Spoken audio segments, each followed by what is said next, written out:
भागवत के महात्म का प्रथम श्लोक है। महात्म मतलब महत्व। वैसे महत्व जानने की इच्छा उन लोगों को होती है जिनको कोई अपनी कार्य की सिद्धि हो। पहले ही बता दें बंधुओं, श्रीमद् भागवत की कथा चतुर्विध पुरुषार्थ प्रदान नहीं करती है। श्रीमद् भागवत की कथा कोई यदि इसलिए सुनता है कि भाई हमारे पितृ मुक्त हो जाएं, कई अधिकतर लोग इसीलिए कथा कराते हैं, अपने पितरों की शांति के लिए कथा कराएंगे, घर की सुख शांति के लिए कथा कराएंगे, व्यापार वृद्धि के लिए कथा कराएंगे, आदि आदि भावों के लिए कथा कराते हैं। मैं हाथ जोड़ के निवेदन कर देता हूं सब श्रोताओं से, मैंने कहा भैया श्रीमद् भागवत चतुर्विध पुरुषार्थ नहीं देती है। चतुर्विध पुरुषार्थ क्या? धर्म, अर्थ, काम और मोक्ष।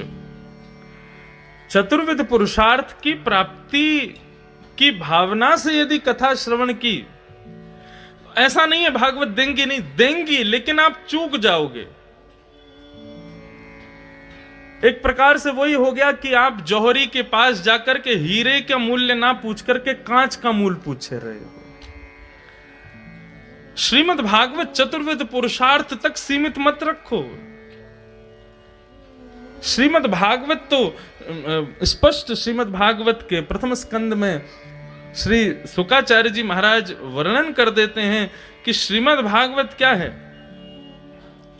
श्रीमद् भागवते महामुनि कृते किंबा परैरीश्वर सद्यो हृदवरुध्यते कृत भी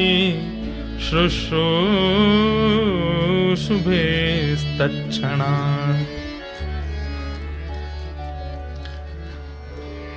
भागवत से अन्य वस्तु नहीं मांगनी है।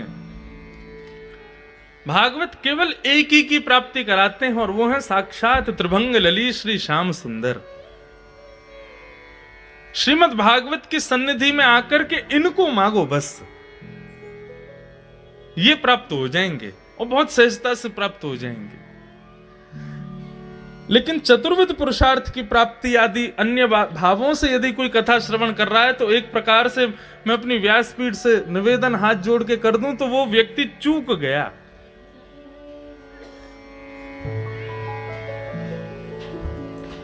भागवत तो साक्षात कृष्ण प्राप्ति कराती है, भगवत प्राप्ति कराती है, और उसी के भाव से ही कथा श्रवण करनी चाहिए। तो भागवत का प्रथम श्लोक कहता है, सच्चिदानंद रूपाय। तीन रूप हैं भगवान के, स्वरूप बहुत सारे हैं। कहीं पर राम बन के विराज रहे हैं, कहीं पर कृष्ण बन के विराज रहे हैं, बद्रीनाथ में चले जाओ तपस्या की मुद्रा में विराज रहे हैं, द्वारिका चले जाओ शंख चक्र गदा पद्मधारी बन करके विराज रहे हैं, दक्षिण भारत में चले जाओ तो शेष नाग पर ठाकुर जी पौड़े भये हैं, लक्ष्मी चरण दबा रहे हैं।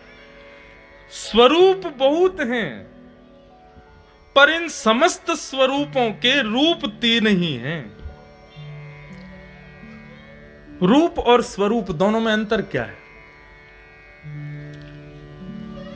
रूप वह है जो आप केवल अपनों के सन्मुख प्रकट करते हो,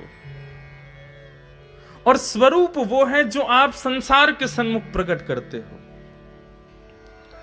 हम व्यासपीठ पर बैठे हैं, तिलक लगा के बैठे हैं, धोती बगलबंदी पहन करके एक व्यास के रूप में बैठे हैं, ये रूप नहीं है हमारा, ये स्वरूप है, क्योंकि संसार के लिए है। लेकिन जैसे ही मैं यहां से वापस वृंदावन जाऊंगा, अपने घर में प्रवेश करूंगा, सामने मेरी जन्मदात्री मैया खड़ी होगी, मेरे को देख के सब हाथ जोड़ लेंगे, लेकिन मेरी मैया के सामने जाते ही मुंह को प्रणाम करना पड़ेगा। वो मेरा रूप है। अपने पिता के लिए मैं पुत्र हूं, बहनों के लिए भाई हूं, अपनों के लिए जो मेरा रूप है वह रूप कहलाता है, और जो संसार के लिए हम धारण कर लेते हैं वो स्वरूप है। ठाकुर जी के स्वरूप बहुत सारे हैं, परंतु रूप तीन ही हैं, सत्य, चित्त और आनंद। ठाकुर जी तीन ही रूप हैं। पहला स्वरूप है ठाकुर जी का सत्य।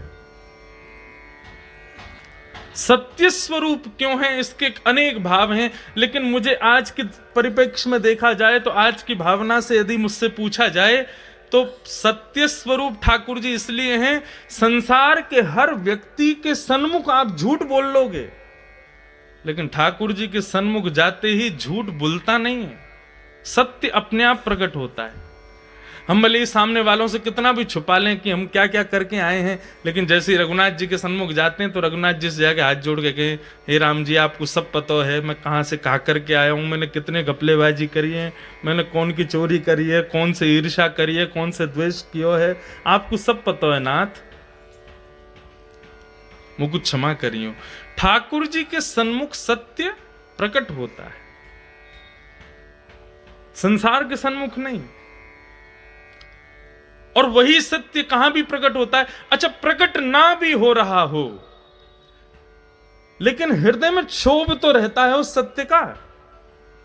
पिता के सामने झूठ भूल जाएगा, पत्नी के सामने झूठ बोल लोगे, बच्चों के सामने झूठ बोल लोगे, लेकिन गुरु और भगवान इनके सन्मुख भले सत्य बोलते नहीं हो लेकिन सत्य स्वीकार तो होता है ना। हृदय से आप स्वीकार करते हैं कि नहीं हमने ऐसा किया है, भगवान हमें क्षमा करो, इसलिए वे सत्य स्वरूप हैं।